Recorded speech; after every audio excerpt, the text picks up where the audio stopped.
जय अम्बे जय जगदम्बे, जय अम्बे जय जगदम्बे, जय अम्बे जय जगदम्बे, जय अम्बे जय जगदम्बे।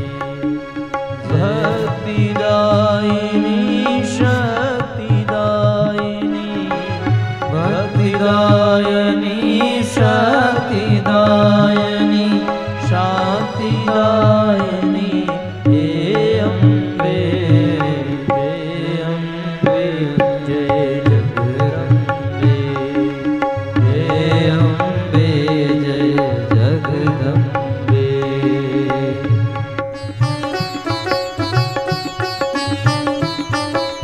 दोनों हाथ उठाकर एक साथ तालियां बजाएंगे।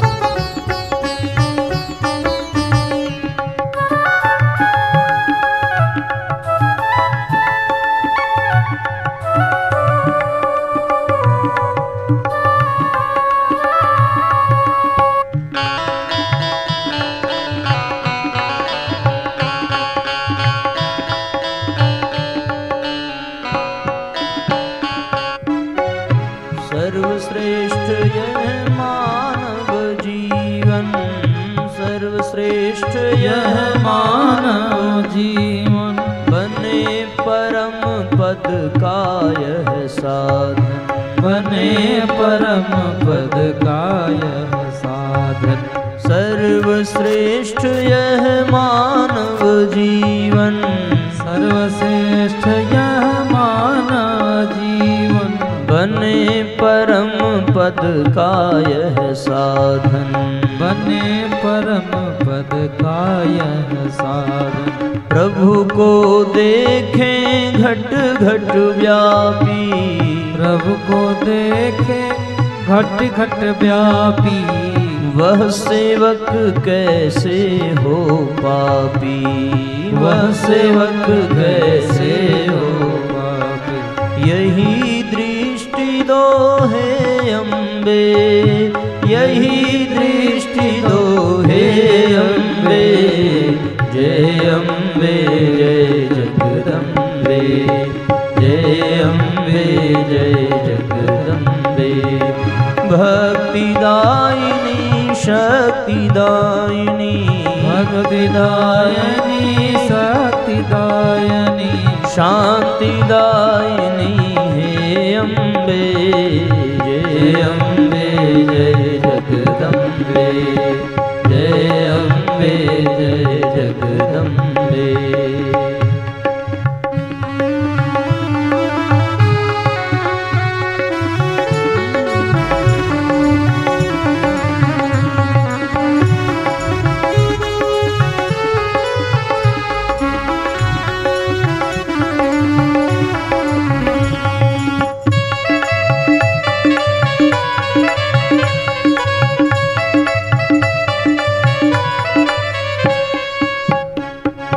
ठगे नहीं खुद भी न ठगावे, ठगे नहीं खुद भी न ठगाए, दुर्मति तजे न दुर्गति पावे, दुर्मति तजे न दुर्गति पावे। पाप काट दे पुण्य बढ़ावे, पाप काट दे पुण्य बढ़ावे, जीवन मुक्ति सहज ही पावे, जीवन मुक्ति सहज ही पावे। यही साधना दो अम्बे, यही साधना दो अम्बे, जय अम्बे जय जगदम्बे, जय अम्बे जय जगदम्बे। भक्तिदायिनी शक्तिदायिनी, भक्तिदायिनी शक्तिदायिनी, शांतिदायिनी हे अम्बे, जय अम्बे जय जगदम्बे, जय अम्बे जय जगदम्बे।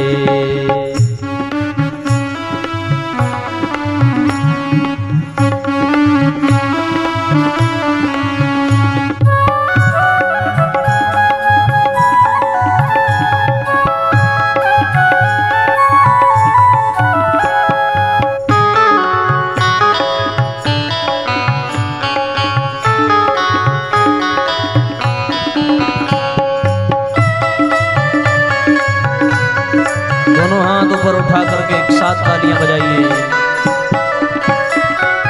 जो अनीति करते वो रोते, जो अनीत करते वो रोते, वही काटते जैसा बोते, वही काटते जैसा बोते।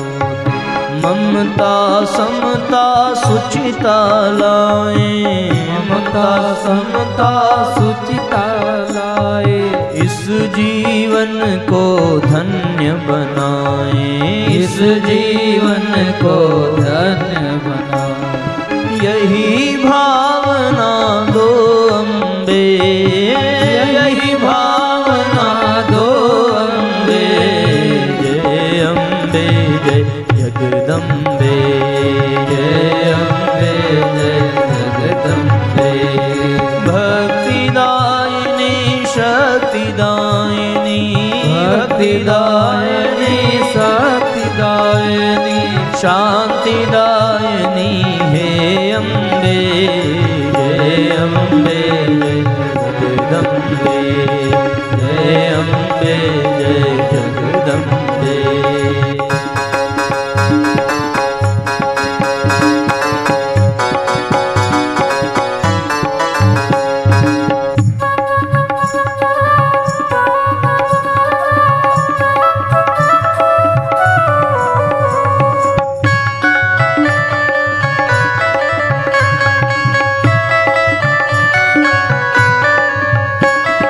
देव संस्कृति के निर्माता, देव संस्कृति के निर्माता, यज्ञ पिता गायत्री माता, यज्ञ पिता गायत्री माता। घर घर सद्विचार फैलाए, घर घर सद्विचार फैलाए, जन जन को सत्कर्म सिखाए, जन जन को सत्कर्म सिखाए। प्रखर कर्म दो हे अम्बे, प्रखर कर्म दो हे अम्बे। जय अम्बे जय जगदम्बे, जय अम्बे जय जगदम्बे।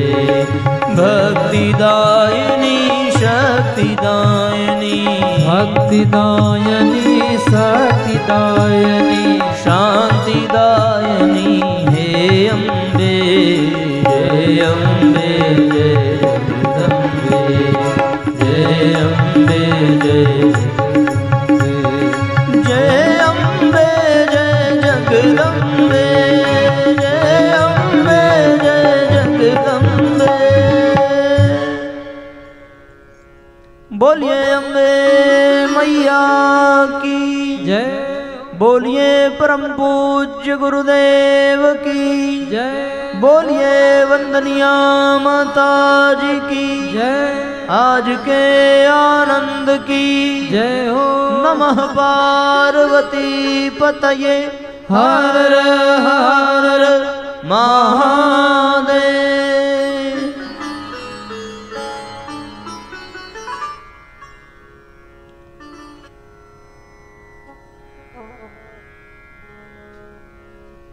परम पूज्य गुरुदेव एवं स्नेह सलीला परम वंदनीय माता जी के दिव्य संरक्षण में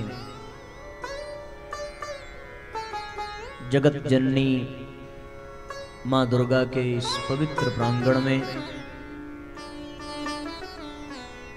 सायंकालीन इस आध्यात्मिक सत्र में इस कार्यक्रम का आयोजन करने वाले समस्त ग्रामवासियों एवं नगरवासियों,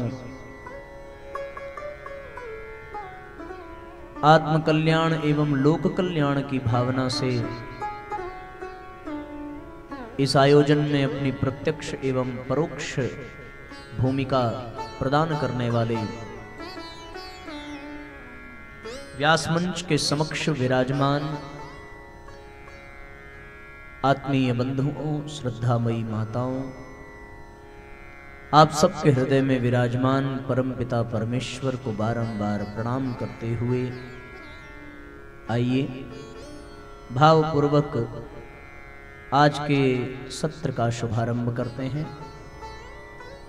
सभी एकाग्रचित्त होकर आज की आध्यात्मिक विचारधारा से हम सभी जुड़े।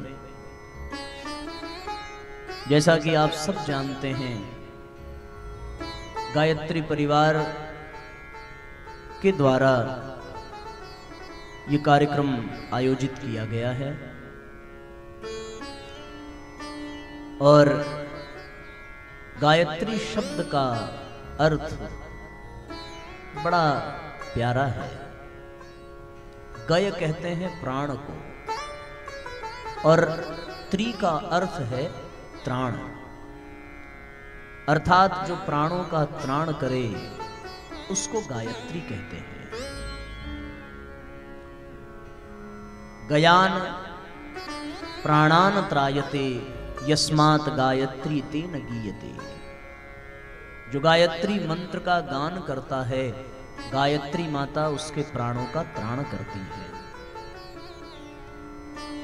जिन जिन में प्राण है वो सभी प्राणी हैं और जिनमें प्राण नहीं है वो प्राणी नहीं है।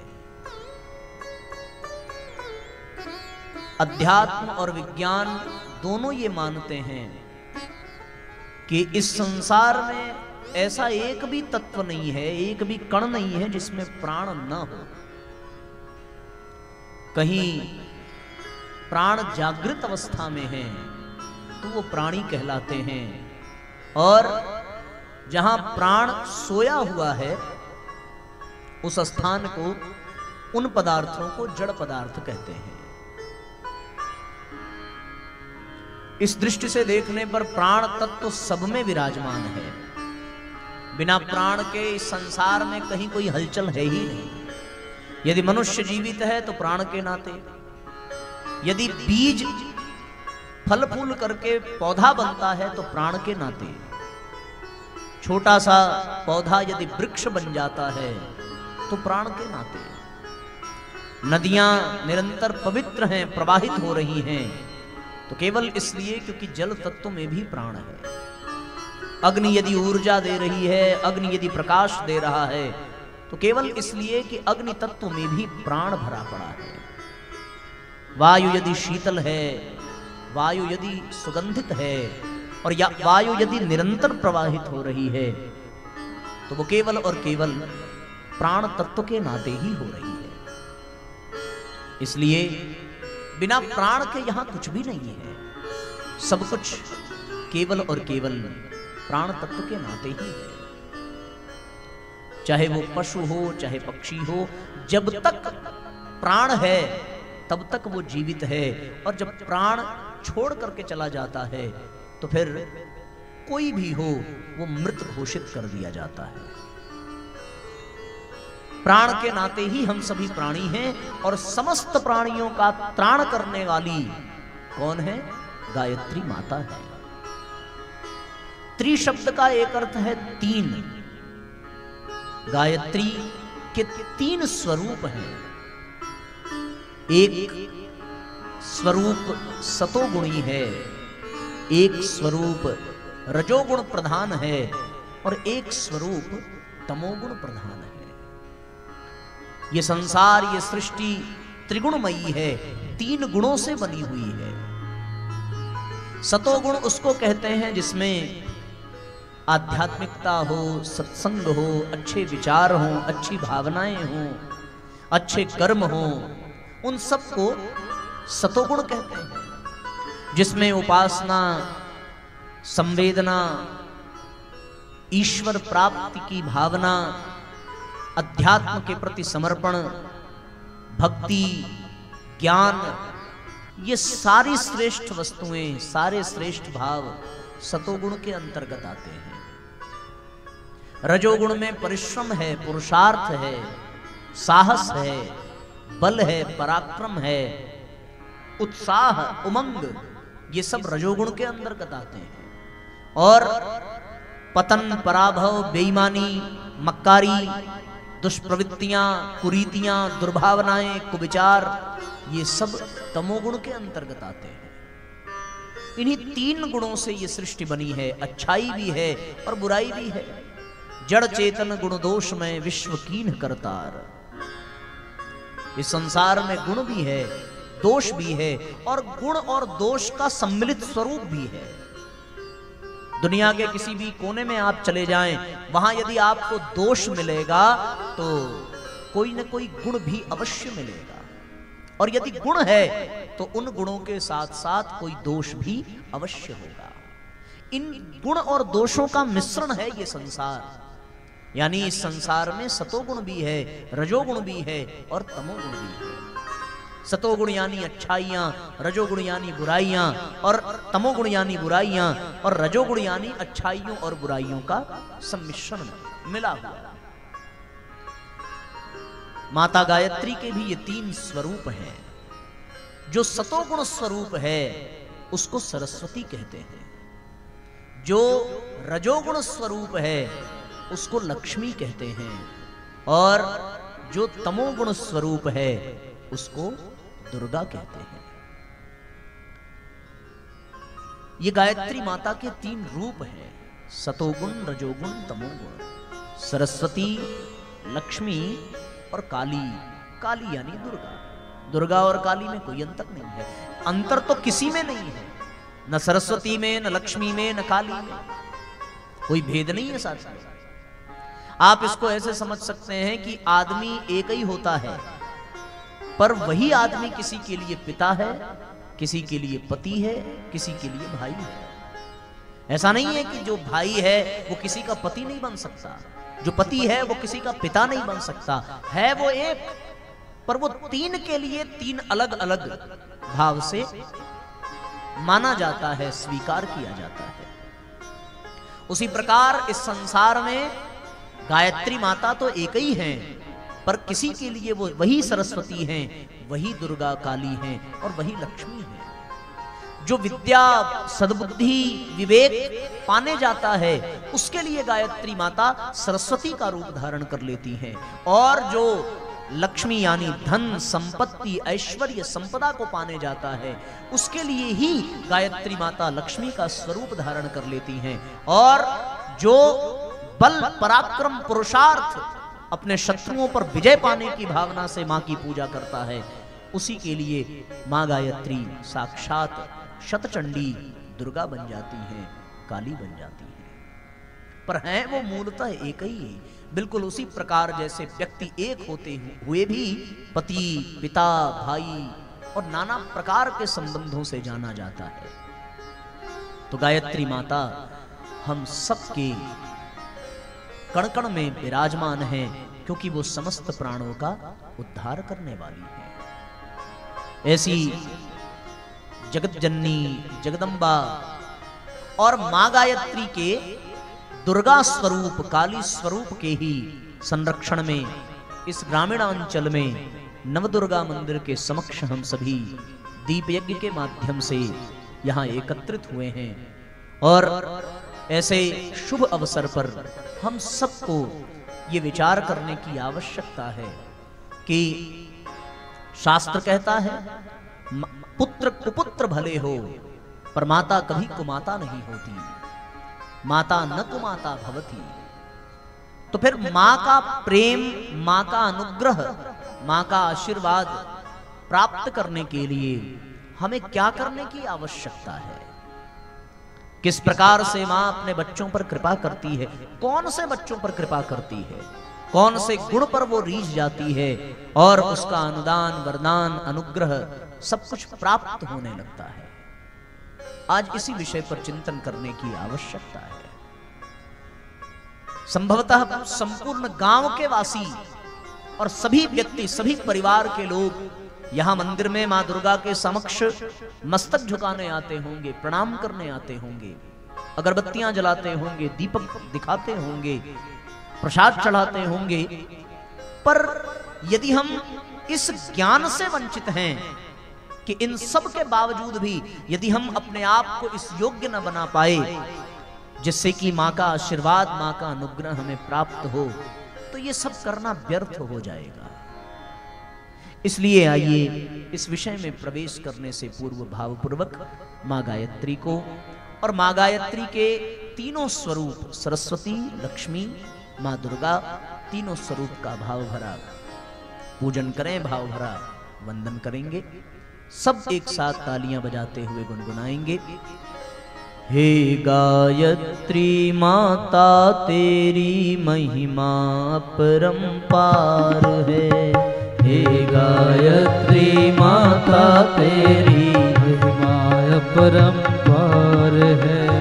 महिमा अपरंपार है माँ, लीला अपरंपार है।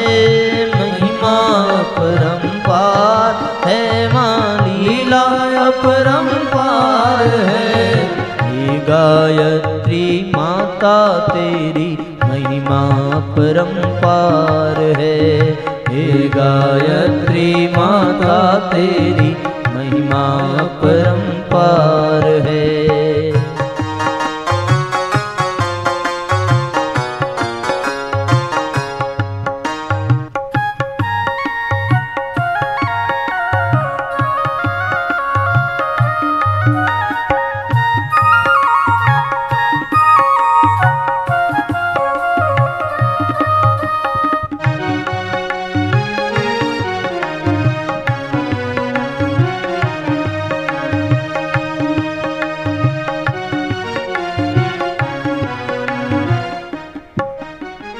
तू सृष्टा है विश्व की, तू है पोषक सृष्टि की। तू सृष्टा है विश्व की, सब एक साथ तालियां बजाइए। पोषक सृष्टि की, तू सृष्टा है विश्व की, तू है पोषक सृष्टि की।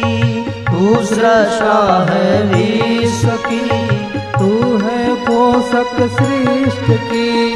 परिवर्तन के चक्र पर, परिवर्तन के चक्र पर तेरा ही अधिकार है। हे गायत्री माता तेरी महिमा अपरंपार है। हे गायत्री माता तेरी महिमा अपरंपार है।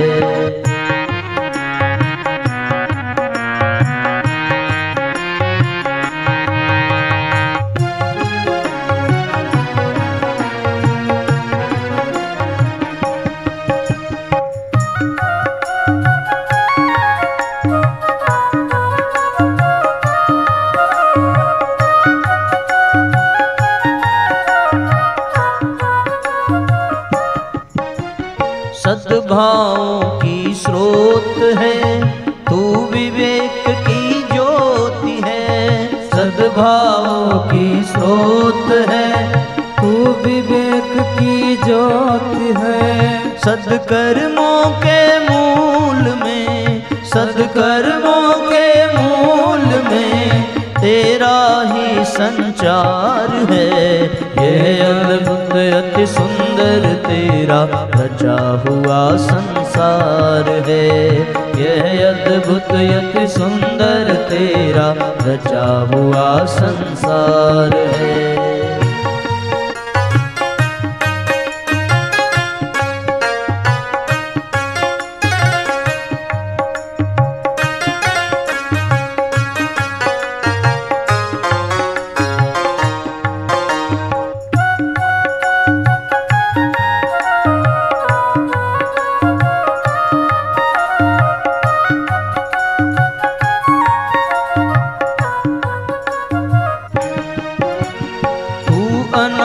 गुरु मंत्र है, अनुशासन जीवंत है। तू अनादि गुरु मंत्र है, अनुशासन जीवंत है। राम कृष्ण सबको मिला, राम कृष्ण सबको मिला, तेरा ही आधार है। यह अद्भुत अति सुंदर तेरा रचा हुआ संसार है।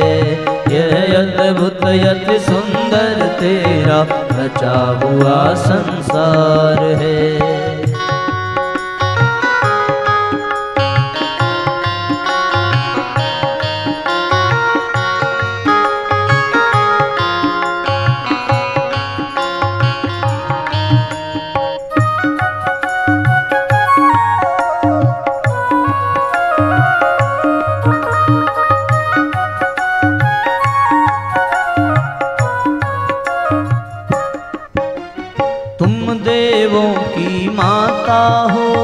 शक्ति प्रगति सुखदाता हो।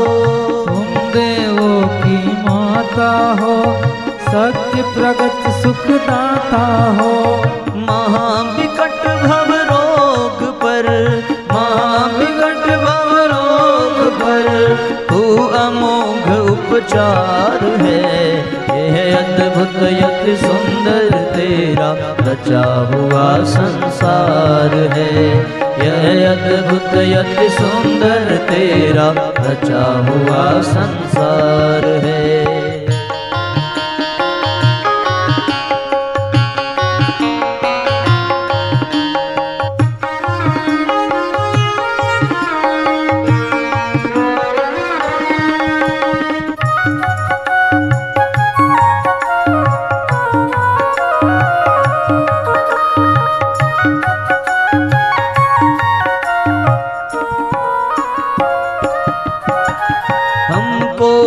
सद्ज्ञान दो, संजीवन विज्ञान दो।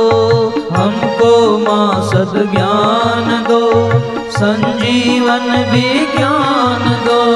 संस्कृति का उत्थान दो, संस्कृति का उत्थान दो जो जीवन आधार है।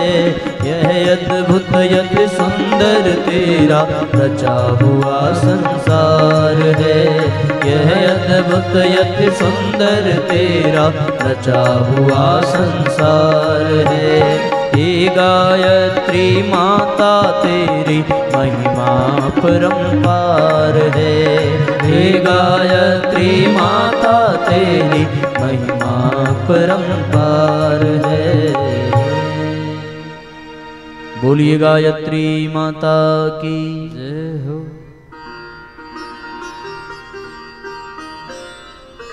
तो साथियों, हम सभी चर्चा कर रहे थे कि हम सब प्रतिदिन माँ के सामने मस्तक झुकाने, प्रणाम करने, पूजन करने के लिए एकत्रित होते हैं। पर यह विचारणीय है कि क्या केवल पूजा करने मात्र से, क्या केवल कुछ कर्मकांड संपन्न कर लेने मात्र से हमें माँ का आशीर्वाद, माँ का अनुग्रह प्राप्त हो पाएगा? यदि इस पर विचार किया जाए तो फिर शास्त्र कहता है कि केवल अगरबत्ती घुमा देने से, केवल प्रसाद चढ़ा देने से, केवल कुछ फूल चढ़ा देने से, केवल दीपक जला देने से किसी भी देवी देवता को प्रसन्न नहीं किया जा सकता, क्योंकि उनको हमारे दीपकों की आवश्यकता नहीं है।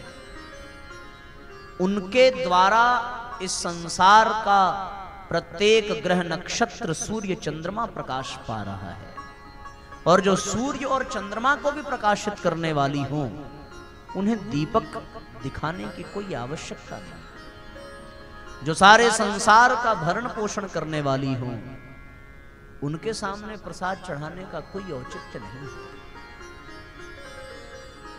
जो समस्त पुष्प कलियों को सुगंध से भर देने वाली हो, उनके सामने अगरबत्ती जलाने का कोई विशेष लाभ नहीं है।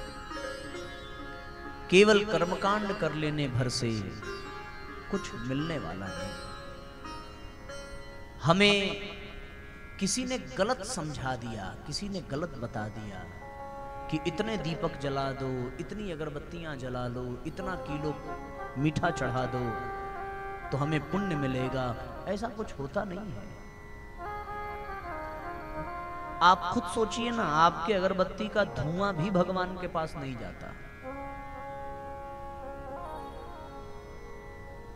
यदि इस पर विचार किया जाए तो एक सिद्धांत मैं आपको आज बताना चाहता हूं, और वो सिद्धांत ये है कि किसी भी देवी देवता को प्रसन्न करना हो, उनका आशीर्वाद पाना हो, उनका अनुग्रह पाना हो, तो अपनी पात्रता का विकास करने की आवश्यकता है।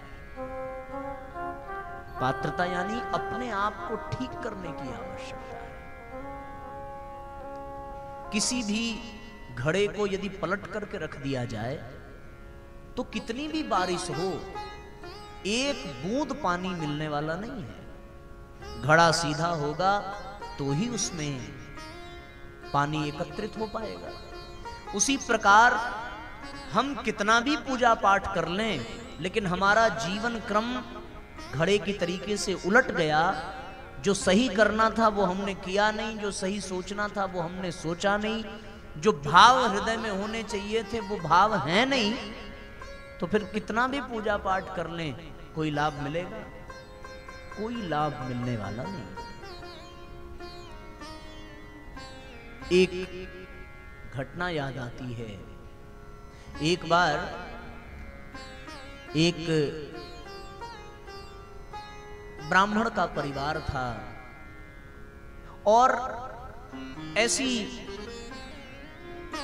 संयोग ही इसको कह सकते हैं कि उस ब्राह्मण के परिवार के घर के ठीक आगे एक वेश्या का भी घर था। वेश्या भी खूब पैसे कमाती थी, ब्राह्मण भी संपन्न था, दोनों के बड़े बड़े मकान थे। वेश्या के यहां आए दिन कोई न कोई आता और वासना की भूख मिटा करके चला जाता। ब्राह्मण के घर अच्छे लोग आते, संत लोग आते, पर देखा ये गया कि वो जो ब्राह्मण की पत्नी थी, ब्राह्मणी, वो हमेशा वेश्या की निंदा करती थी, हमेशा उसको गाली देती, हमेशा उसको अपशब्द कहती कि पूरे गांव को बेकार करके रखा है, ऐसा कर दिया, वैसा कर। जो उसके घर आता उसी के सामने उस वेश्या की चुगली करती। लेकिन वेश्या के पास जो आता, वेश्या उस ब्राह्मणी की बहुत सराहना करती और अपने मन ही मन ये सोचती कि मेरी व्यवस्था है कि बचपन से ही मुझे इस धंधे में आना पड़ा, पर कितनी सौभाग्यशाली है हमारे सामने घर में रहने वाली देवी, जो ब्राह्मण के यहाँ ब्याह कर आई और पूरा समाज उसको सम्मान की दृष्टि से देखता है। हे परमात्मा, यदि मेरा अगला जन्म हो तो मुझे वेश्या मत बनाना, मुझे भी ऐसा सौभाग्य प्रदान कर। उसका बहुत सम्मान करती। दोनों का शरीर छूटा, दोनों धर्मराज के पास गए, पर दोनों के कर्मों का परिणाम बड़ा विचित्र निकला। वो ब्राह्मणी थी तो भी उसको नरकलोक मिला, और वो वेश्या थी तो भी उसको स्वर्गलोक मिला। ब्राह्मणी ने पूछा कि ये भेदभाव क्यों, ये अन्याय क्यों? मैंने तो जीवन भर धर्म का पालन किया है। धर्मराज ने कहा कि तुमने भले ही जीवन भर धर्म का पालन किया हो, पर तुम्हारे चिंतन में सदैव ये वेश्या ही रहती थी, और वेश्या ने भले ही कुकर्म किए हों, पर उसके चिंतन में सदैव तुम्हारे प्रति सम्मान और तुम्हारे प्रति आस्था रहती। कर्म चाहे जैसे हों, विचार भाव जैसे होंगे, वैसा ही परिणाम हम सबको मिलेगा। हम रोज मंदिर में दीपक जलावें, पर हम अपने भीतर की ईर्ष्या को न जला पाए, हम अपने भीतर के द्वेष को न मिटा पाए, हम भेदभाव को नहीं मिटा पाए, हम दूसरों की निंदा करना नहीं छोड़ पाए, हम दूसरों पर क्रोध करना नहीं छोड़ पाए, हम दूसरों को अपशब्द कहना नहीं छोड़ पाए, तो फिर कितनी भी अगरबत्तियां फूंक डालें, कितने भी लीटर तेल जला डालें, कोई लाभ मिलने वाला नहीं, कोई लाभ मिलने वाला नहीं। एक और घटना याद आती है। एक बार संत एकनाथ काशी दर्शन करने आए, यहां से गंगा जल भर करके वो रामेश्वरम गए, दक्षिण भारत। वहां जाकर के रामेश्वरम पर गंगा जल चढ़ाने का उनका संकल्प था। दर्शन के लिए बड़ी लंबी लाइन लगी हुई थी और उस लंबी लाइन में संत एकनाथ भी गंगा जल लेकर लगे थे। अचानक से उनकी दृष्टि एक गधे पर पड़ी। गधा बिल्कुल बेहोश पड़ा था, जोर जोर की सांस ले रहा था। ऐसा लग रहा था जैसे गधे को बहुत जोर की प्यास लगी है और उस प्यास के नाते वो तड़प तड़प करके मर जाएगा यदि उसे पीने के लिए जल न मिला तो। संत एकनाथ के पास गंगा जल, वो गंगा जल रामेश्वरम में उनको चढ़ाने के लिए, पर साथियों संत एकनाथ से देखा नहीं गया। उन्होंने गंगा जल लिया और गधे की ओर बढ़ चले।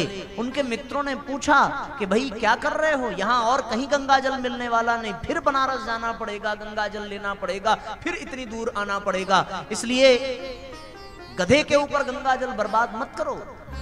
संत एकनाथ ने कहा कि यदि ये गधा प्यास के मारे मर गया और मेरे सामने मर गया तो गंगा जल चढ़ाने से भी मुझे कोई लाभ मिलने वाला नहीं है। ऐसी परिस्थिति में उन्होंने गधे के पास जाकर के गंगा जल को लिया और लेकर गधे को पिलाया। आप विश्वास करें, जैसे ही गधे के मुंह में गंगा जल पड़ा वैसे ही वो गधा वहां से गायब हो गया और स्वयं साक्षात भगवान रामेश्वर वहां प्रकट हो गए। उन्होंने कहा कि अब तुम्हें गंगा जल रामेश्वरम पे चढ़ाने की जरूरत नहीं है, रामेश्वरम खुद तुम्हारे गंगा जल को लेने यहां आ गए। पूजा का अर्थ केवल मंत्र पढ़ लेना नहीं होता साथियों। पूजा का अर्थ केवल कर्मकांड कर लेना नहीं है। पूजा का अर्थ केवल दीपक जला लेना, अगरबत्ती जला लेना, स्वाहा स्वाहा कर लेना, भंडारा करा लेना, नाच गाना करा लेना, ये पूजा नहीं है, ये प्रदर्शन है। क्योंकि इस कर्म में कोई भाव नहीं है। भगवान ऐसे पूजा पाठ से कभी प्रसन्न नहीं होता। भगवान को यदि प्रसन्न करना है तो दूसरों की सेवा करने से प्रसन्न होगा। भगवान को यदि प्रसन्न करना है तो दूसरों के कल्याण से परमात्मा प्रसन्न होता है। द्रौपदी पर इसलिए भगवान की कृपा नहीं हुई कि द्रौपदी भगवान की बहन थी। द्रौपदी पर भगवान की कृपा इसलिए हुई क्योंकि द्रौपदी ने अपनी साड़ी फाड़ करके भगवान की उंगली में बांधा था। एक साधु गंगा स्नान कर रहा था और गंगा जल में ठिठुर रहा था। द्रौपदी ने पूछा कि बाबा गंगा जल में क्यों बैठे हो, बाहर निकलो, ठंड लग रही है। उन्होंने कहा कि बेटी मेरी लंगोट गंगा जल में बह गई है, मैं अंधेरा होने की प्रतीक्षा कर रहा हूं, जब अंधेरा हो जाएगा तब मैं बाहर निकलूंगा। द्रौपदी ने एक पल की भी देरी नहीं की, अपनी साड़ी के आधे भाग को फाड़ करके बाबा को प्रदान किया, तब जाकर वो गंगा जल से बाहर आए। इस वजह से भगवान ने द्रौपदी की रक्षा की है, इसलिए नहीं की कि द्रौपदी उनकी संबंधी हैं। इसी प्रकार भगवान सबसे प्रेम करते हैं। मां सबकी है पर आशीर्वाद अनुग्रह केवल उसी को मिलता है जो अपने को ठीक करता है, अपने भीतर वाले को ठीक करता है, अपने व्यक्तित्व को ठीक करता है। जिसका चरित्र अच्छा हो, जिसका चिंतन अच्छा हो, उस पर मां की कृपा होती है। तो हम लोग कुछ सूत्र अपने जीवन में आज संकल्प पूर्वक धारण करें, जिससे कि जब हम मां के मंदिर में जाएं तो मां की प्रतिमा देख करके हमें मुस्कुराने लगे और अपनी गोद में हमें स्थान दे। आज जब हम कोई पाप कर्म करके, किसी की निंदा करके, किसी की ईर्ष्या करके, किसी को गाली दे करके और फिर सोने की थाल में भी यदि दीपक जलावें तो मां दुर्गा कभी प्रसन्न नहीं होने वाली है। पर यदि हमने किसी की सेवा कर दी, किसी की मदद कर दी, किसी का हित कर दिया, किसी की बुराइयों को सोख लिया, पचा लिया, तब हम मिट्टी का दीपक भी यदि मां के पास लेकर के जाएंगे तो वो मां हमें प्रसन्नता पूर्वक आशीर्वाद देगी। भक्त रैदास की कथा आप सबने सुनी होगी। जात के वो बहुत छोटी जात के थे, शूद्र थे, चमड़े का काम करते थे, जूता चप्पल की दुकान थी उनकी। उनके एक मित्र जाने लगे गंगा स्नान को। जब जाने लगे तो उन्होंने रैदास से भी कहा कि रैदास तुम्हें भी चलना चाहिए।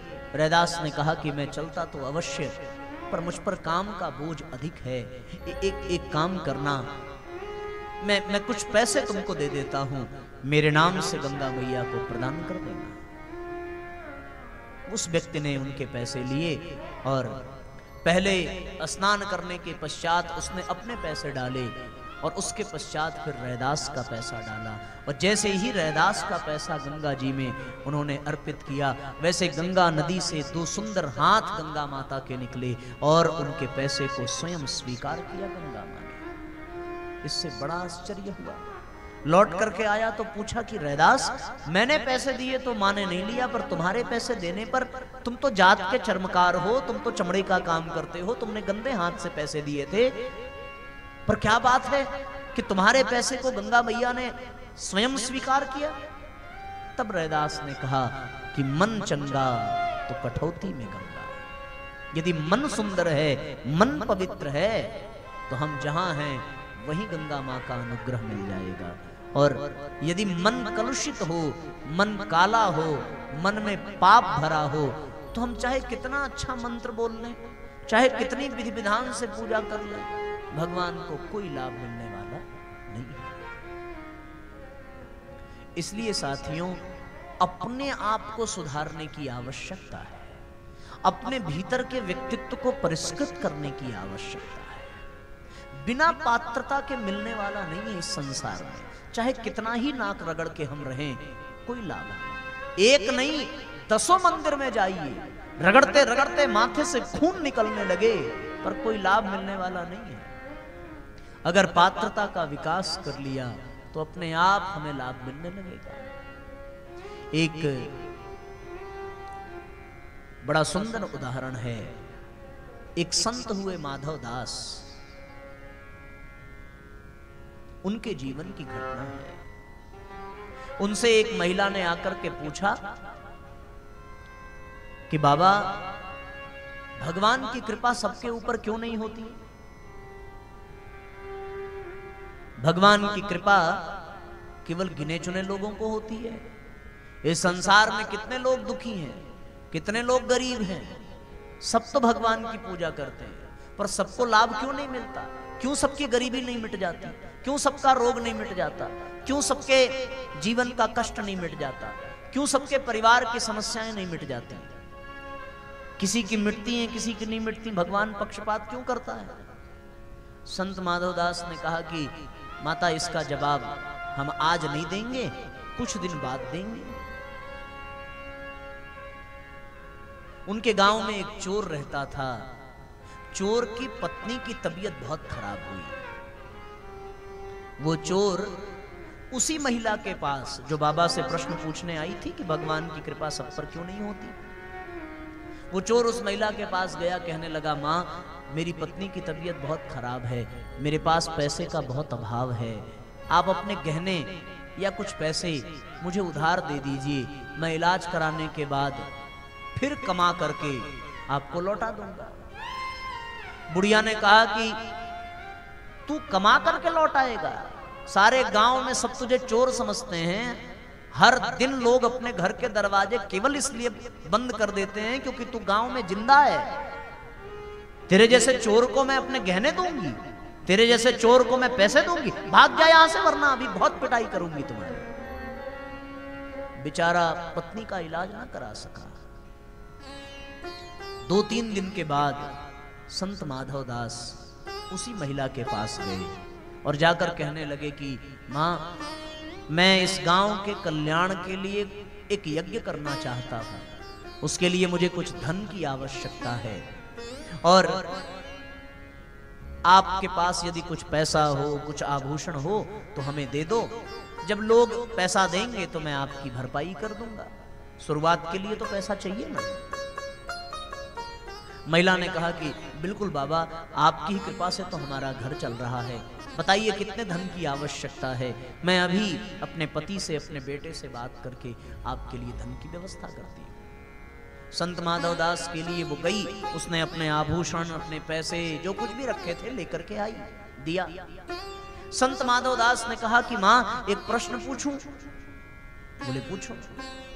मेरा प्रश्न ये है कि उस दिन उसकी पत्नी बीमार थी चोर की, और इतनी आवश्यकता थी तो तुमने गहने दिए नहीं, तुमने पैसा दिया नहीं, और आज मुझे यज्ञ चाहिए, मेरी कोई पत्नी बीमार नहीं है, किसी की जान जाने वाली नहीं है, फिर भी तुम आभूषण और पैसे देने के लिए तैयार हो गए, क्यों? ये भेदभाव क्यों? उस मां ने कहा कि महाराज गजब की बात करते हैं, अरे उसको मैं किस आधार पे पैसे देती, वो तो चोर था, चोर को कोई पैसा देता है क्या? आप तो संत हैं, आप पैसे को अच्छे काम में लगाएंगे, इसलिए आपको पैसा दे रही हूं। संत माधव दास ने कहा कि मां बस तेरे प्रश्न का यही उत्तर है, इसीलिए भगवान भी सबको सब नहीं देता, जो जिस योग्य होता है उसी को भगवान देता है, चाहे कोई उसकी पूजा करे या उसकी पूजा ना करे। जो पात्र है उसी को मिलेगा, जो पात्र नहीं है उसको कभी मिलने वाला नहीं। जिसका पात्र गंदा होगा उसे मिल नहीं सकता। संत को वो देने को तैयार हो गई, पर चोर को देने को नहीं तैयार। इसी प्रकार यदि हम अपने आप को योग्य नहीं बना सके, पात्र नहीं बना सके, तो हम कितना भी मंदिर में घूमते फिरें, दर दर की ठोकरें खाते फिरें, कोई बात बनती नहीं है। सबसे पहले स्वयं को बदलने की आवश्यकता है। जिसने अपने भीतर की बुराइयों को दूर कर लिया, जिसने अपने भीतर की अच्छाइयों को जागृत कर लिया, उस पर अपने आप भगवान की कृपा बरसने लगती है। और जो पाप कर्म में लगा हो, कितने बड़े बड़े रामायण करवा दे, रुद्राभिषेक करवा दे, अखंड पाठ करवा ले, नवरात्रि पर तो हम लोग हर साल यहां भी मूर्ति की स्थापना होती होगी, पर उसमें क्या करते होंगे हम लोग? मां की मूर्ति लगा ली, साउंड सिस्टम लगा लिया, 2 घंटे भजन बजेगा, 3 घंटे फिल्मी गाने बजेंगे, कुछ देर तक हम अगरबत्तियां घुमाएंगे, उसके बाद वहीं बैठ करके गुटखा खाएंगे, वहीं बैठ करके शराब पिएंगे, और गांव वालों से जबरदस्ती चंदा इकट्ठा करेंगे। यही तो करते हैं हम लोग। इससे कोई मां प्रसन्न हो सकती है क्या? कि पैसा इकट्ठा किया था धर्म भावना के प्रचार प्रसार के लिए, मूर्ति की स्थापना की थी नवरात्रि में नौ दुर्गा की पूजा करने के लिए, कौन मां प्रसन्न होगी? कोई नहीं। यहां पत्थर की महिला है, मां दुर्गा पत्थर की ही तो है, और हमने उनको मां की संज्ञा दी है। हम उनके सामने खूब मिन्नतें कर रहे हैं, हाथ जोड़ रहे हैं, और जो सच में महिलाएं हमारे घर में हैं उनको हम गालियां दे रहे हैं, उन पर हाथ उठा रहे हैं, उनको जलील कर रहे हैं, उनसे दुर्व्यवहार कर रहे हैं। आप कहेंगे साहब नहीं नहीं, हम अपने मां से बुरे भाव, बुरे बर्ताव नहीं करते। आप अपनी मां से नहीं करते होंगे, पर अपने बच्चे की तो मां से करते होंगे। मां की पूजा करने का क्या मतलब था? मां की पूजा करने का मतलब, मां दुर्गा की पूजा करने का मतलब यह था कि हम पहले अपने घर की महिलाओं की इज्जत करें, तब किसी मंदिर में मां की पूजा करें। न हम कभी किसी बहन बेटी की इज्जत कर पाए, न कभी किसी के को पवित्र भाव से देख पाए। तो अब आप खुद बताइए, क्या ऐसी स्थिति में कोई भी मां दुर्गा हमें आशीर्वाद देने को तैयार होंगी? नहीं, वो तो हमें देख के रोती होंगी कि ये दिन रात माथा यहां पटकता है और अपने घर की महिलाओं को पीटता है, मारता है, गाली देता है। आज समाज का कितना बड़ा पतन हो रहा है साथियों। महिलाओं की छोड़ो, 2 आदमी भी यदि आपस में झगड़ा कर रहे हो तो वो आपस के झगड़े में भी मां बहन की गालियां देते हैं, जबकि उनके मां बहन का कोई दोष नहीं है, उन्होंने कुछ किया नहीं है, फिर भी आपस के झगड़ों में मां की गालियां, बहन की गालियां। कितना बड़ा दुर्भाग्य है, कितनी बड़ी विडंबना है। तो फिर गांव में मां के मंदिर होने का कोई मतलब निकला? कोई मतलब नहीं निकला। अगर ये दुर्गुण हमारे भीतर हैं तो आप कल्पना करके देखो जरा। इसलिए साथियों, सबसे पहले अपने आप को बदलने की आवश्यकता है।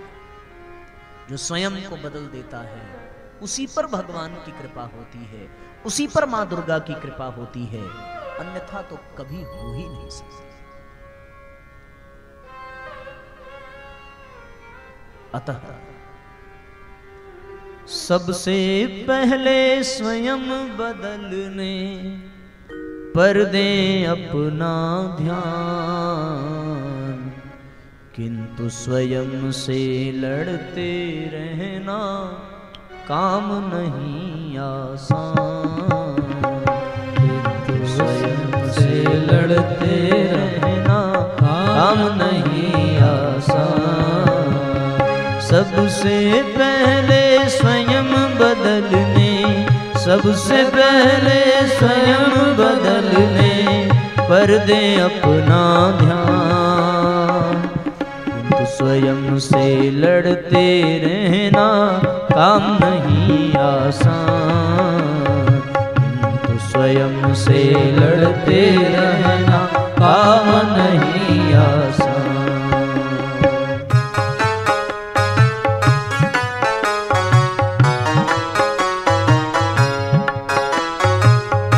एक साथ तालियां बजाइए और इस गीत के भाव को समझने का प्रयास करिए।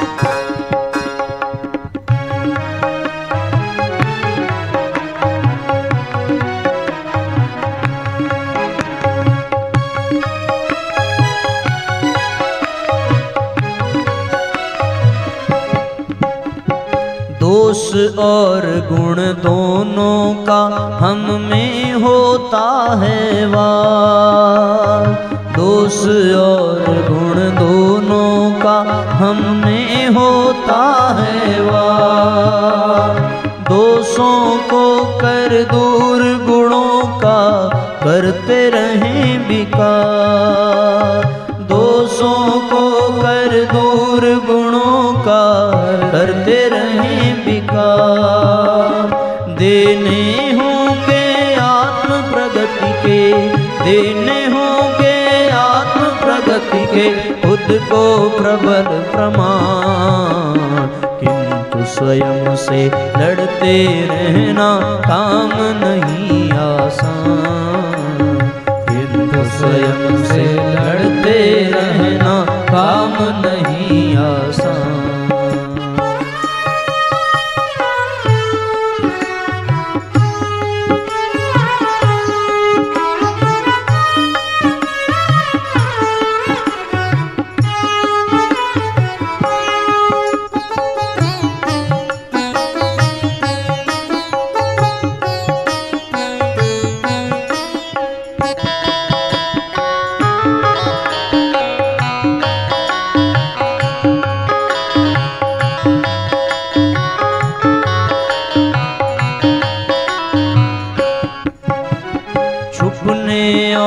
छुपाने देती अब अंदर की आँख।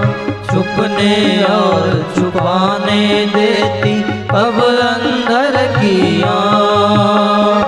अपना सब कुछ देखा करती वह अंदर ही झांक। अपना सब कुछ देखा करती वह अंदर ही झांक।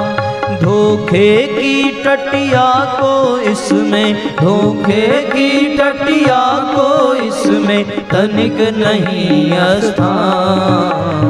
किंतु स्वयं से लड़ते रहना काम नहीं आसान। किंतु स्वयं से लड़ते रहना काम नहीं आसान।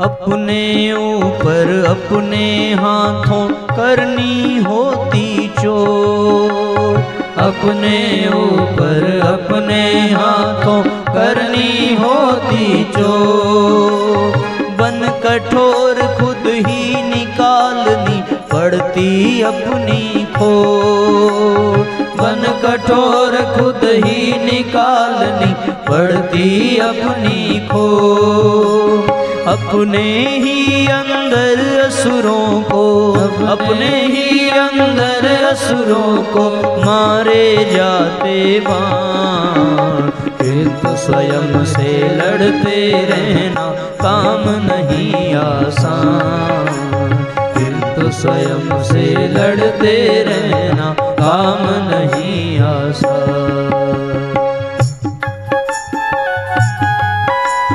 दोनों हाथ ऊपर उठा करके एक साथ तालियां बजाइए।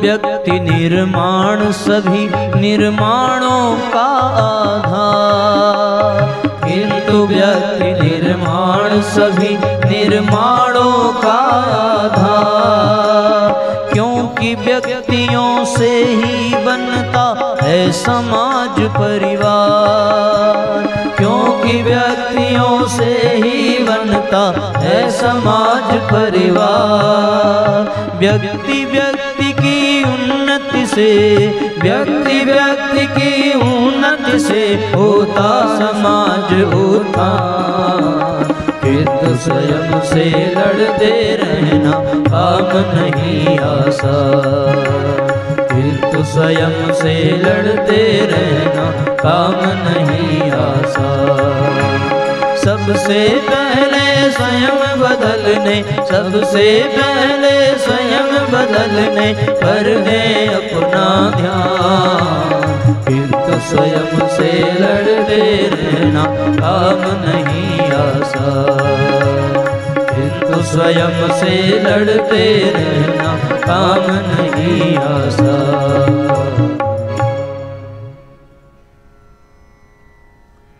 किंतु स्वयं से लड़ते रहना काम नहीं आसान। जो अपना सुधार न कर सके, अपनी बुराइयों को न छोड़ सके, उसे कभी भी माँ की पूजा का कोई लाभ मिलने वाला नहीं है।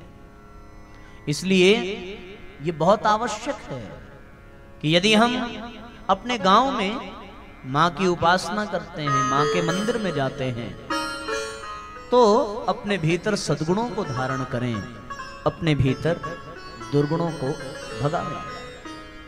अब मेरा आपसे एक प्रश्न है, बच्चों को जरा सा शांत करिएगा। यहाँ कोई जिम्मेदार व्यक्ति आ जाए, कोई ऐसे जिम्मेदार व्यक्ति खड़े हो जाएंगे तो हाँ, बार बार आने जाने और बार बार आवाज करने से व्यवधान होगा, इसलिए थोड़ा सा ध्यान दें। तो मैं निवेदन ये कर रहा था साथियों, मेरा आपसे एक प्रश्न है, यहाँ मंदिर में माँ की पूजा के लिए कितने लोग आते हैं? हाथ उठाओ जरा। जो लोग हमेशा आते हैं वो दोनों हाथ उठाइए। हाँ भैया, सबने हाथ उठाया, भाई वीडियो बना लो इनका, ताकि पता तो चले किसने किसने उठाया। एक बार फिर से जो लोग मंदिर आते हैं, हाँ अब की बार कुछ कम उठ रहा है क्या? नहीं नहीं, बहुत बढ़िया, हाथ नीचे करिए। आपको अगर आप रोज मंदिर आते हैं, इसका एक मतलब हुआ, और वो मतलब ये है कि यहां सब आते हैं तो जाहिर सी बात है कि माता सबकी है, नहीं तो क्यों आते? एक, अगर वो सबकी माता हैं तो सब उनके बच्चे हैं। दो, और अगर सब उनके बच्चे हैं तो सब आपस में भाई भाई हुए कि नहीं हुए? बोलो जरा, हुए कि नहीं हुए? भाई एक माँ की संतान, एक माता हमें जन्म देने वाली और एक माता इस संसार को जन्म देने वाली। तो इस दृष्टि से ये हम जबरदस्ती नहीं कह रहे हैं। पहले हमने पूछा आप सब आते हैं, आपने कहा जरूर आते हैं। तो आप तभी तो आते हैं जब आप इनको माँ मानते हैं, और जब आप इनको माँ मानते हैं तो वो आपको अपने बच्चे मानती हैं, और जब आप उनके बच्चे हैं और सब उनके बच्चे हैं तो आपस में सब क्या हुए? भाई भाई हुए। तो जब सब आपस में भाई भाई हुए तो अब बताओ कहीं बीच में किसी के प्रति ईर्ष्या रह जाएगी? आपस में कोई द्वेष, कोई दुर्भावना रह जाएगी क्या? नहीं। कोई भेदभाव रह जाएगा क्या?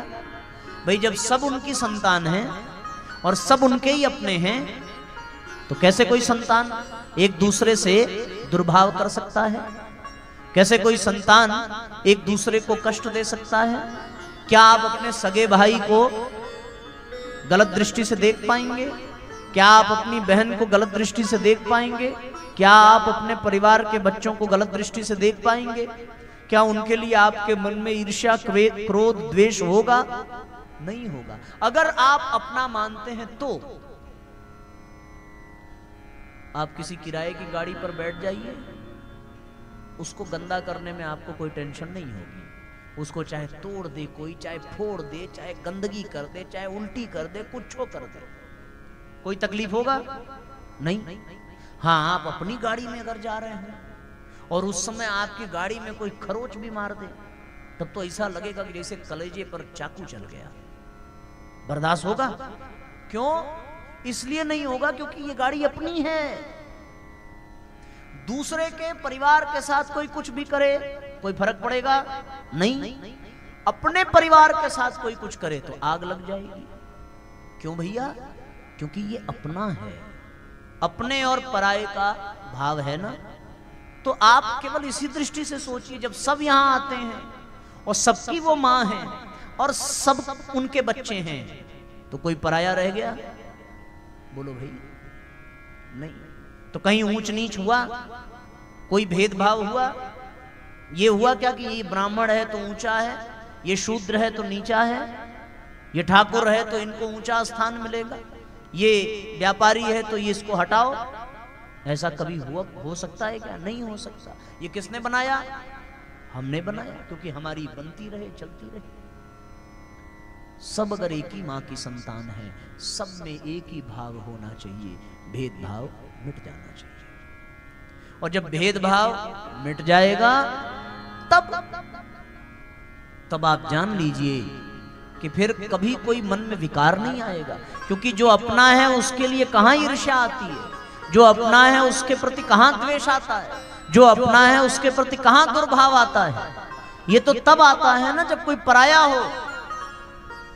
बस इतनी सी बात है, इसके अलावा और कोई बात नहीं।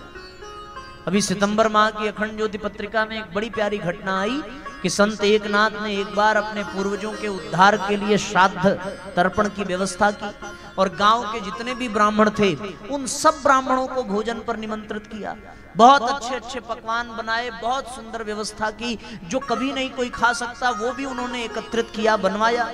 और उनकी पत्नी ने भी खूब इसमें काम किया, खूब सहयोग किया। कितनी गजब की बात कि रास्ते से कुछ मजदूर जा रहे थे और मजदूरों ने जब उनके घर के सामने से वो गए तो उनको भोजन की सुगंध आई। तो उन मजदूरों ने आपस में चर्चा की कि भाई आज तो गजब की सुगंध आ रही है, लगता है कुछ विशेष बना है। बिल्कुल पूड़ियां महक रही हैं, पनीर की सब्जी महक रही है और रसगुल्ला महक रहा है और बड़ी सुंदर सुंदर पुलाव महक रहा है और बहुत मखानी दाल महक रहा है, वो पापड़ है और चिप्स है और काजनी काका है। फिर आपस में मजदूरों ने कहा कि हम तो भैया केवल सूंघ ही सकते हैं, हमें खाने को कहाँ नसीब होगा। कम से कम सूंघने को मिल गया यही हमारा सौभाग्य, क्योंकि हमें कोई अपने द्वार पे बुलाता नहीं, हमें कोई अपने बर्तन में खिलाता नहीं, हमें अपने कोई चौखट पे सुलाता नहीं, तो हम तो कभी खा ही नहीं सकते, केवल सूंघ सकते हैं। संत एकनाथ के मन में जब ये बात उन्होंने सुनी मजदूरों की तो उनके मन में भाव जगा। उन्होंने कहा कि ब्राह्मणों को तो खिलाना ही है, एक काम करें पहले इन मजदूरों को खिला लें। जो भी 5-10 मजदूर थे उनको गए, संत एकनाथ ने प्रार्थना की कि नहीं नहीं भैया आप आओ, आपको केवल सूंघने का नहीं खाने का भी सौभाग्य है। मजदूरों को बड़ा अच्छा लगा। उन्होंने कहा कि महाराज हम नहीं आ सकते क्योंकि हमारे आने से आपके गांव के जो ब्राह्मण हैं वो आपसे नाराज हो जाएंगे, आपसे दुश्मनी कर लेंगे और ये हो जाएगा वो हो जाएगा। संत एकनाथ ने कहा चाहे जो हो जाए आप तो बस आ जाओ। वो आए और संत एकनाथ और उनकी पत्नी दोनों बहुत धर्मात्मा, दोनों ने अपने हाथ से परोस परोस करके खिलाया। जितना बढ़िया भोजन बना था उससे भी बढ़िया उनके व्यवहार, उनके स्वभाव ने उनको अपना बना लिया। संत एकनाथ की पत्नी ने कहा कि सुनिए जी, बात इतनी सी है कि यदि इन लोगों को सूंघने और भोजन करने का सौभाग्य मिल गया तो अब इनके परिवार को क्यों छोड़ा जाए। आप तो इनसे कहिए कि अपने परिवार में अपनी बीवी, अपने बच्चों, अपने माँ बाप, भाई बहनों को भी बुला लें। और देखते देखते 100-150 परिवार सब एकत्रित हो गए, सबको भोजन कराया।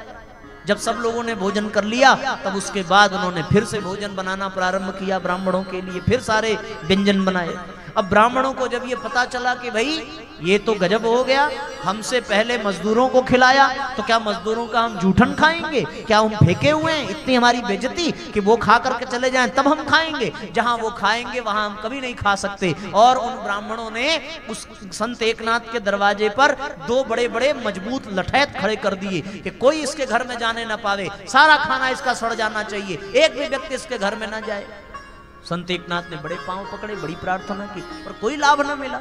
जब कोई लाभ न मिला तब हो गया बड़ा चमत्कार। और चमत्कार ये हुआ कि संत एकनाथ ने बड़ी श्रद्धा और बड़े भाव से भगवान से प्रार्थना की कि प्रभु यहाँ कोई भोजन करने नहीं आता, मैं आपसे प्रार्थना करता हूं कि जिन पीतरों के कल्याण के लिए मैं इन ब्राह्मणों को खिला रहा था उन पीतरों को ही हमारे घर भेज दीजिए, वो आकर के भोजन करें। और केवल हमारे पीतरों को मत भेजना, इन ब्राह्मणों के जो भी पितर पूर्वज हैं वो सब भी हमारे यहाँ आ जाएं। और आप कैसा चमत्कार देखिए कि भगवान में सच्ची श्रद्धा हो और आपस में भेदभाव समाप्त हो जाए। भगवान की ऐसी कृपा हुई कि संत एकनाथ के आंगन में उनके अपने पितर पूर्वज आए और उन ब्राह्मणों के भी पूर्वज आकर के भोजन करने लगे। जब जूठन पत्तल बाहर फेंकी जाने लगी तब उन लठैतों ने देखा कि अंदर तो सब बढ़िया खा रहे हैं, और लठैतों ने देखा अरे अरे ये तो हमारे दादा हैं, ये तो हमारे परदादा हैं, ये तो हमारे बाबा हैं, ये तो हमारे भाई हैं, जो सूक्ष्म लोक से, पितर लोक से आकर के भोजन करने लगे। वो सब भागकर ब्राह्मणों के पास गए, सारे ब्राह्मण दौड़ करके आए और जब देखा कि संत एकनाथ के आंगन में सब एक साथ भोजन कर रहे हैं तो उन ब्राह्मणों को बड़ा कष्ट हुआ, बड़ी ग्लानि हुई और उन्होंने भाव पूर्वक संत एकनाथ से क्षमा मांगी कि जिस द्वार पर हमारे पूर्वज पितर खा रहे हैं वहां हम क्यों नहीं खा सकते। जब भेदभाव मिट जाता है तो भगवान की ऐसी कृपा होती है कि द्वार पर आने वाला हर व्यक्ति तृप्त हो जाता है। इसलिए साथियों, यदि हम यहाँ माँ की पूजा करते हैं और माँ को अपना समझते हैं तो माँ के बच्चों को भी अपना समझें, गांव के हर व्यक्ति को अपना समझें। यहाँ कोई पराया नहीं है। और जब सब अपने हैं तो किसके प्रति दुर्भाव होगा, किसके प्रति गलत भाव होगा? कभी हो सकता है क्या? कभी नहीं हो सकता। और जिसके प्रति दुर्भाव, जिसके प्रति गलत भाव होगा, इसका मतलब आप उनको कष्ट नहीं दे रहे हैं, साक्षात मां भवानी को कष्ट दे रहे हैं। क्योंकि आप किसी के बच्चे को मार दीजिए, बच्चा तो रोकर चुप हो जाएगा, पर उसकी आत्मा दुखेगी किसकी? बच्चे की नहीं, बच्चे के मां की। तो यदि आपने किसी व्यक्ति के साथ गलत किया, किसी के साथ बुरा किया, किसी को धोखा दिया, किसी के साथ बेईमानी की, किसी के साथ ईर्ष्या की, तो उसको तो जो कष्ट होगा सो बहुत कम होगा, पर उससे ज्यादा जो कष्ट होगा वो माँ दुर्गा को होगा, क्योंकि वो बच्चा उनका भी है और आप भी उनके हैं। और जब ये देखेंगे कि ये अपने भाइयों को, अपनी बहनों को खुश नहीं रख सकता तो ये हमें क्या खुश रखेगा? माँ की कृपा पानी है तो जीवन में सद्भाव होना चाहिए, जीवन में सद्विचार होना चाहिए। और सद्भाव और सद्विचार से ही जब हम युक्त हो जाते हैं तो हमारा ये जीवन धन्य हो जाएगा, फिर तो हमारी पूजा करना भी सार्थक हो जाएगा। और यदि हमने अपने भीतर सद्भाव न जगाया, सद्विचार न जगाया, तो हम लाख मंदिरों की घंटी बजाते रहें, घंटी उखाड़ के तोड़ दें, तब भी कोई लाभ मिलने वाला नहीं है। इसलिए इसको ध्यान में रखने की आवश्यकता है। सद्भाव कहां से आएगा? सद्भाव साथियों केवल और केवल मां की कृपा से ही संभव है। और मां की कृपा पाने के लिए रोज मां के सामने बैठिए, ध्यान करिए और ध्यान करके उनको अपने जीवन में धारण करिए। ये जान लीजिए कि वो माँ सब में विद्यमान है, हर व्यक्ति में, हर प्राणी में। आपको घटना बताऊं मैं, आज तो सब संत एकनाथ की कहानी दिमाग में आ रही है। एक बार वो भोजन कर रहे थे, एक कुत्ता उनकी रोटी लेके भाग गया, और जैसे कुत्ता रोटी लेकर के भागा, संत एकनाथ कुत्ते के पीछे भागे। और जब कुत्ते के पीछे भागे तो सबने कहा कि महाराज एक रोटी के लिए आप कुत्ते के पीछे भाग रहे हैं, शर्म नहीं आती?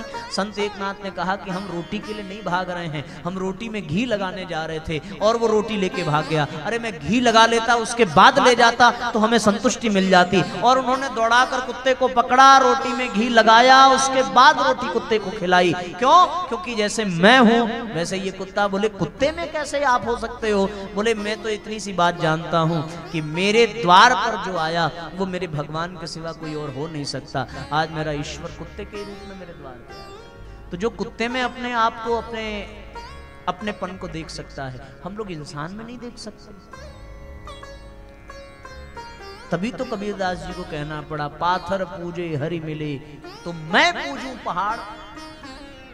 केवल पत्थर की प्रतिमा पूजने से नहीं होगा, उसका एक ही भाव है कि पत्थर की प्रतिमा के पूजने के पीछे का भाव कि जो सच की प्रतिमा है, सच की माताएं हैं, सच की बहनें हैं, सच के भाई हैं, उनके प्रति भी सम्मान होना चाहिए।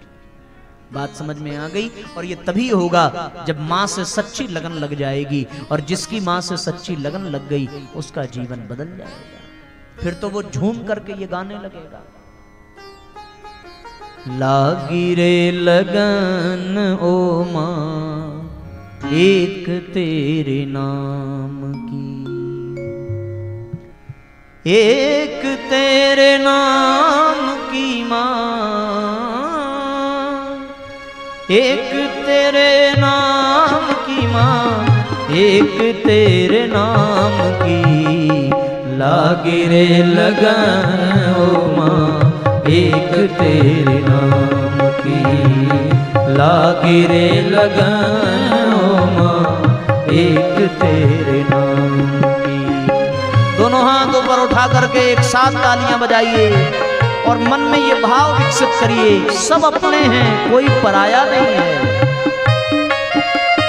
हरि बोल।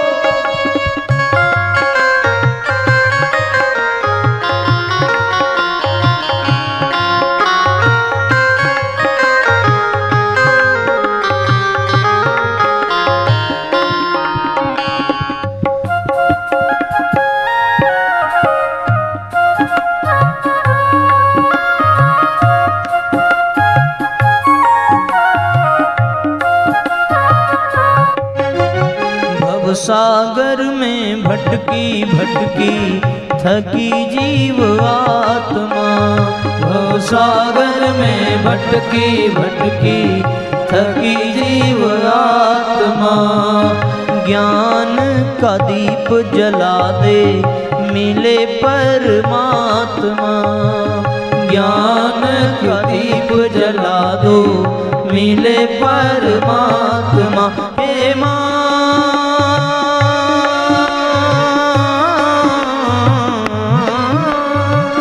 पाई रे शरण तेरी, पाई रे शरण तेरी, कृपा श्री राम की, लागी रे लगन ओ माँ एक तेरे नाम की, लागी रे लगन ओ माँ एक तेरे नाम की। सभी तालियां बजाते हुए एक साथ दोहराइए।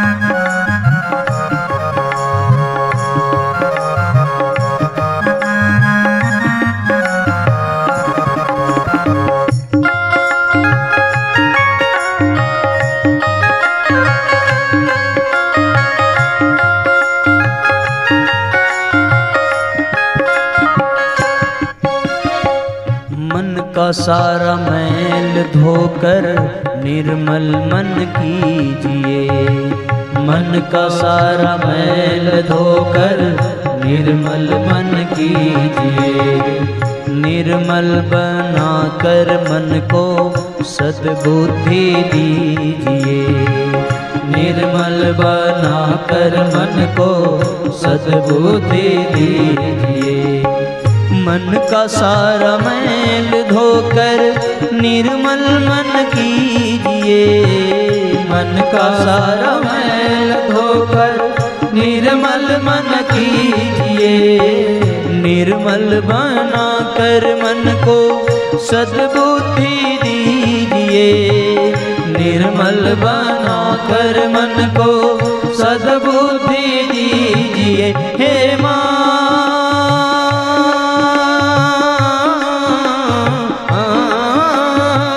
अब न सताए मैया, अब न सताए मैया, चिंता धन धाम की लागी रे लगन ओ माँ, एक तेरे नाम की लागी रे लगन ओ माँ, एक तेरे नाम की।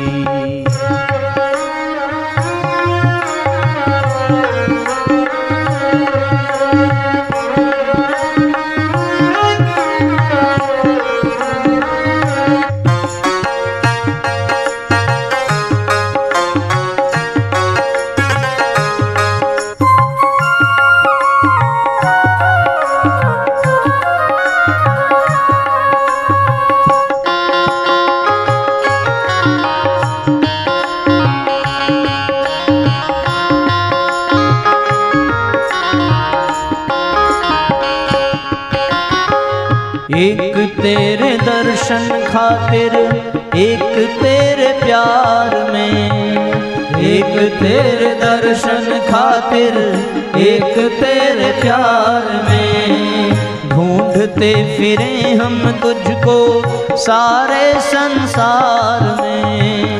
ढूंढते फिरे हम तुझको सारे संसार में। तुझे नहीं पाया तो यह, तुझे नहीं पाया तो यह दुनिया किस काम की लागी रे लगन ओ माँ, एक तेरे नाम की लागी रे लगन ओ माँ, एक तेरे नाम की। एक तेरे नाम की माँ, एक तेरे नाम की माँ, एक तेरे नाम की लागी रे लगन ओ माँ, एक तेरे नाम की लागी रे लगन ओ माँ, एक तेरे नाम की लागी रे लगन ओ माँ, एक तेरे नाम की। और साथियों, माँ से लगन लगाने के लिए आपको केवल एक काम करने की आवश्यकता है, और वो काम बस इतना है कि आप सब अपने जीवन में गायत्री मंत्र जपने का अभ्यास करें। आपको कुछ करना नहीं है। सवेरे जगने के बाद चाहे मंदिर में आकर, चाहे अपने घर के छतों पर या किसी स्वच्छ स्थान पर आप बैठ जाइए, माँ का ध्यान करिए और ध्यान करते हुए गायत्री मंत्र का उच्चारण करिए। जब आप गायत्री मंत्र का उच्चारण करेंगे तो माँ गायत्री के साथ साथ आपको सरस्वती माता की कृपा से विद्या बुद्धि मिलेगी, आपको लक्ष्मी माता की कृपा से धन वैभव मिलेगा, और आपको माँ दुर्गा की कृपा से बल, साहस और पराक्रम भी मिलेगा। ये तीनों आपको मिलते चले जाएंगे, पर इसके लिए आपको अपने जीवन में गायत्री मंत्र को स्थान देना पड़ेगा। गायत्री मंत्र कितने लोगों को आता है? हाथ उठाओ जरा। बहुत कम लोगों को इस गांव में आता है। आप इस गांव के लोगों को गायत्री मंत्र सिखाइए, और अगली बार जब मंदिर की रंगाई पुताई हो तो इसमें गायत्री मंत्र भाई साहब जरूर लिखवा दीजिएगा। लिखा है क्या? लिखा नहीं है ना? हाँ, तो अगली, क्योंकि माँ दुर्गा का भी मंत्र गायत्री मंत्र है। गायत्री मंत्र जपने पर सरस्वती, लक्ष्मी, दुर्गा तीनों का आशीर्वाद प्राप्त होता है। इसलिए आप यहाँ गायत्री मंत्र लिखवाइएगा। नंबर 1 काम आपको हम दे के जाएंगे, और दूसरा आपके गांव के जितने लोग हैं सबको गायत्री मंत्र बोलना आ जाए, चाहे वो बच्चा हो, चाहे बड़ा हो, चाहे बुजुर्ग हो, सब गायत्री मंत्र बोलना शुरू कर दें। और ये तब होगा, अब आज केवल बता देने से तो होगा नहीं, हमारे जाने के बाद यहाँ जितने लोगों को गायत्री मंत्र आता है उनको एक ही काम करना है। अगर आप चाहते हैं कि माँ आपसे प्रसन्न हो तो आप अपने गांव में कम से कम 5 लोगों को गायत्री मंत्र बोलना सिखा दीजिएगा। कितने लोगों को? बोलो भाई, कितने लोगों को? जरा जोर से बोलो, कितने लोगों को? इतनी जोर से बोलो जितनी जोर से आप झगड़ा करते हो। बताओ भाई, कितने लोगों को? बस इतना ही जोर से झगड़ा करते हैं आप लोग, हैं? और जोर से करते हैं ना, यहां नहीं बोल रहे हैं। हाँ, अच्छा एक बार जरा दोनों हाथ ऊपर उठाओ। हाँ, अब बताना कितने लोगों को जोड़ना है? इतना जोर से झगड़ा करते हैं आपको बस इतना करना है।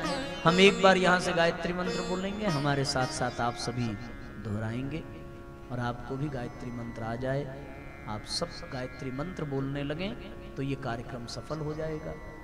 पर वो गायत्री मंत्र बोलने का काम आपको सिखाना पड़ेगा, और लिखवाने का काम भाई साहब आप इसको लिखवाइएगा। जब लिखा लीजिएगा तो हमें फोटो जरूर भेजिएगा, मनोज जी को भेज दीजिएगा तो वो हमको भेज देंगे, और या फिर आप हमारा नंबर ले लेना। पर जितना जल्दी हो सके आप तो जान लो कि आज आपको ये संकल्प लेना है कि यहाँ गायत्री मंत्र लिखा रहे, और उसका भावार्थ भी कोई जगह आप दीवार पे देखेंगे, उसका भावार्थ और गायत्री मंत्र आप लिखवाएंगे। बस इतनी सी प्रार्थना। और बाकी गांव के जो लोग जिनको गायत्री मंत्र आता है वो 5 घरों में जाकर के गायत्री मंत्र बोलना सिखाएंगे। बस इतना। आइए एक बार हम लोग साथ साथ गायत्री मंत्र बोलें।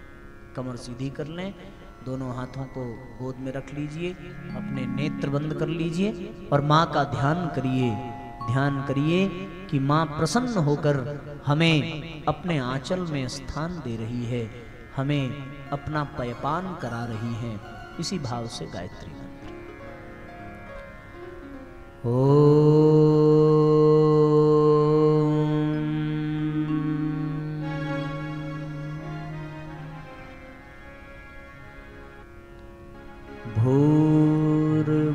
भूर्भुवः स्वः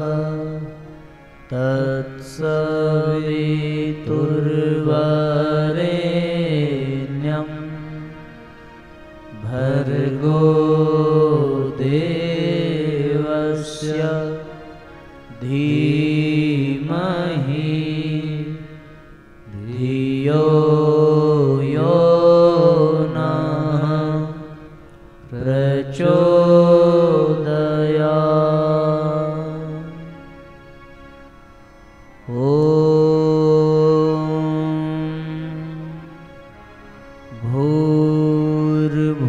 भूर्भुवः स्वः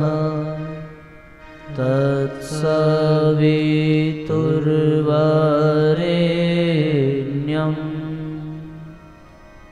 भर्गो देवस्य धीमहि धियो यो नः प्रचोदयात्।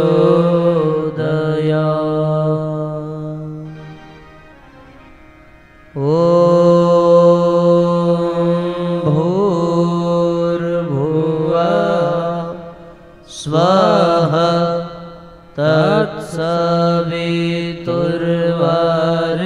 तत्सवितुर्वरेण्यं भर्गो देवस्य धीमहि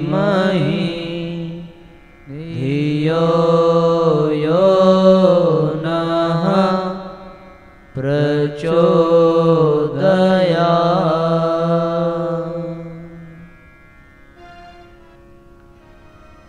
दोनों हाथ जोड़ लें, आपस में रगड़ के अपने नेत्रों को सहलाइए और धीरे धीरे अपनी आंखों को खोल लीजिए।